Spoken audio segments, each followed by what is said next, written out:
Hello, friends. I am Chevee. Welcome to my shed. How are you today? How's life in your world? How's things where you are? I hope it's fantastic, because everything here is fantastic. Because for the 12th and final time, it's done.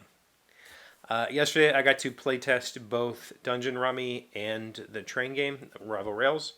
I had a thought. So I ordered this stuff from the Game Crafter because I said this is it. It's locked in. It's done. And before I did that, I made a few changes based on my previous playtest that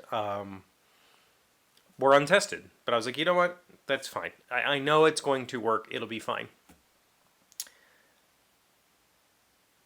So last night, before sitting down to play it, I decided it's not fine. Let's throw all of that away. As I've been writing the rules for this game and trying to really get them dialed in, I have found lots of little edge, like I have to define this, I have to define that, I have to take this, this is, people forget this because, you know, it's different than this and whatever. And I've worked to cut as much of that fluff as I can and still retain the core product. And so last night before we played, I cut the changes that I had just made, and I cut long running things. I just said, you know, so for instance, hopefully I'll remember to film a little insert here so I can kind of illustrate this. It's a train game. You're putting trains on a map. It's a very common thing in train games for there to be some sort of difficult terrain, and that's exactly what I call it, and that's what a million train games call it. Difficult terrain usually means mountains, could mean marshlands, could mean canyons, whatever. There's usually some rule about difficult terrain that is different from all the other terrain, and that's usually that only one company can build on that hex or that space. Sometimes there's a monetary, you have to pay out to build there, in addition to not having or only one company can be there. You know, it represents mountains, and on a mountain there's really only a place for one train to get through here. You can't have multiple train tracks. It's that kind of thing. So that's what this game is about. This game is set in Appalachia. It was originally, the original map was loosely based on my state and the way that the coal fields expanded here. I mean, I guess I could probably justify the current layout of the board, but it's not really based on my state anymore.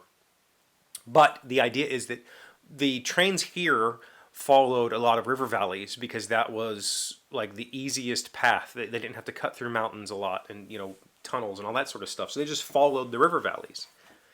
And so there's difficult terrain in my game, and it represents the hills, the mountains. And for every iteration of this game, I'm probably at 30. This is the 30th or 40th board. This is the 60th or 70th iteration of the game. There has been that difficult terrain has been like a key thing. I wanted it to slow the player down. In early days, it was, if you played on difficult terrain, your turn ended immediately. So you couldn't play say you got 5 trains worth of builds, and you put your first one on a difficult terrain, you lost the other 4 trains. You just didn't get to do it. I had a monetary restriction on it, but there's another hex type. Water in my game requires you to spend money. You have to build a bridge, so it costs money. So I didn't want to have that. So what I came up with in the end, and for a long time it was a regular space, so like grassland would cost you 1 point, and then I made it so that the difficult terrain cost you 2 points. So it was more expensive to go through. Only one company could be there. And then I had these weird rules because people kept forgetting. Say you get 3 trains, they would forget that this one costs 2, and so they'd want to try to put all 3 of those trains out, even though they built in difficult terrain. You can't do that because it takes 2, so you have to discard 1. I threw it all away. The difficult terrain is now just only one company can build there, which means people aren't skirting around it constantly. Prior to last night's playtest, it was, you just avoided the difficult terrain because it was like a pain in the ass to get through it.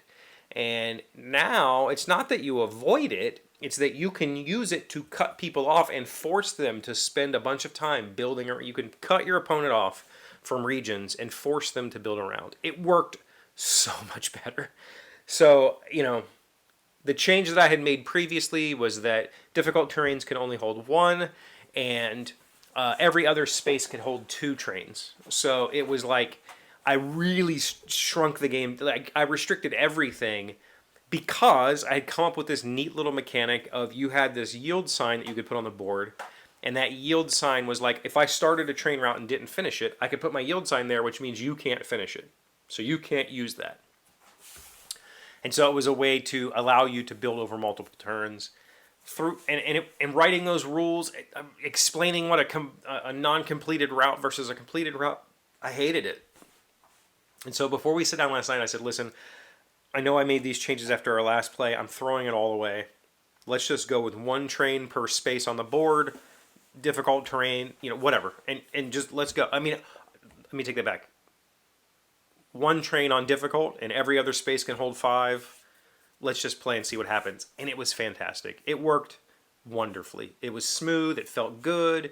It meant that there was a lot more open play and the market that I shrunk the market. So that was one change that stayed. The market is way cooler now. There's lots of movement over there, and dice are flipping, and you're getting extra bonuses or losing. Sometimes there's huge benefits to taking money away from your opponent. Like, no, I'm not going to let you have that. So there's a lot of really interesting play that came out of unrestricting the player. And I think that's true in every game I've ever made. I don't want to say I tend to enjoy restricting the player. I enjoy restrictions in games. I enjoy, playing rummy and drawing cards and being restricted on what I can play because I need to complete a set or whatever. Not because I want to. There's a difference. So, playing a set collection game, you want to get a set because it scores you points. I enjoy games where I have to, where that's my only option. And so I'm trying to find my best path to get the things that I need. I enjoy that. And so I like restricting players. But what I've found is I need to let that all go and learn to allow the player let the player invent the restrictions themselves. And that's what happened with this playtest. There are now areas of the boards where you can choose to restrict your opponent. You can just be like, boop, boop, boop. Nope, you can't have that. Similar to, say, playing Ticket to Ride. If you know a person's building a route or, trying to get to a certain city, you can build those routes to cut them off. Like, you can choose to do that. You can choose to do that in this game. You can choose to build through difficult terrain to carve off sections of the board. And now your opponent has a much more difficult time getting around that area. And it's just way more fun. It's June of this year at my wedding, we had talked about having this different market. And we came up, well, I didn't. My friend Jeff came up with a dice mechanic to be the kind of seed for the market so that the market would inflate. Had a really cool, exploding dice, roll dice. If you roll symbols, extra dice come in, and then the market starts growing and growing and growing, and you start taking advantage of that. We played it, and I loved it. I really loved it. It was really fun. The problem was it was extremely random, and it meant that the game became much less of what I had set out to design. But it was a very fun game. And I told him last night, when we got done playing what we played last night, nothing was lost by me cutting all that crap out. Absolutely nothing was lost. And the game was more fun. But it still had the tight, I need to make better decisions, I need to play this better, I need to do this, I need to do that I've wanted out of this game. But it was just more fun. It felt great. So it was a very good playtest. And so I'm saying it for the 150th time. It's done. It's for realsies done. Unfortunately, I have to order a new board because I'm changing, I changed the terrains. I didn't like the red. It kind of turned out orangish on the board. It was just too vibrant, too in your face on the market. So I'm changing that to a dull or like a mustard brown. It'll be much more earth tone. It'll fit the board a lot better. So I'm ordering a new board. I have to order 4 of the 5 majority bonuses are changing. A couple of them don't make sense anymore in the current version, so they're changing. But I also played Dungeon Rummy and had a good time with it. And I think I'm going to shoot a quick like how to play that game video so I can send it to some publishers and see if there's any interest. And so I might, maybe next week or something, I'll put a link. And I'm not going to publish it like so but I'll put a link somewhere on social media so that you can see that video if you want to see how to play Dungeon Rummy. But we played it and actually very much enjoyed that playtest. And I have to change some of the things with it too, like a few minor tweaks. So I'll put together, ultimately, like I can combine all of those tweaks into one order at the Game Crafter. I'm not ordering the entire deck of cards. I'm only ordering the 5 cards that changed. I'm only ordering the 4 things that changed, and then I can just get all that in real quick and save myself some cash. So I'm excited. When we got done with the playtest last night, part of the reason I cut all of that stuff was because I felt like I think I would be embarrassed to teach this right now. I think there's so many, oh yeah, but you can do that. You can only do this and you can only do that. And here is this. And like, there was so much of that. I would be embarrassed to teach it to a publisher. But after playtesting last night and opening the game up and saying, you know what, let's just let the players be the conflict in this game. Let's not make the game the conflict. Let's make the other player the conflict. I'm all in on showing this to publishers. I think it's a solid game. So super happy about that. Yeah. So now I just got to polish the rules. The rules are pretty bad. I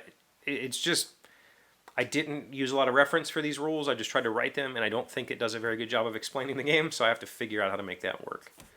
If you want to help me with that, I'm going to put a link in the description, and you can you can read the rules and help me make sure that it makes some sort of logical sense, because right now I don't think it does.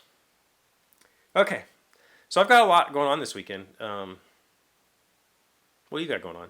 I'm hoping to do some more playtesting, and maybe even get to play some Lorcana tomorrow, where we might go up to the league at our local store and play. So I don't know what else is. I've got a lot. I need work. I got work I need to do. I need to finish this dresser thing. I've got a lot. So you let me know what you got going on. Thank you for being here as always. Thank you for liking, commenting, subscribing, being amazing friends and wonderful people. I really appreciate you. And I'll see you again tomorrow. Monday. I said that last week and nobody called me out on it. Today's word you should know sounds smart as sedition. It is a noun meaning an action that promotes discontent or rebellion.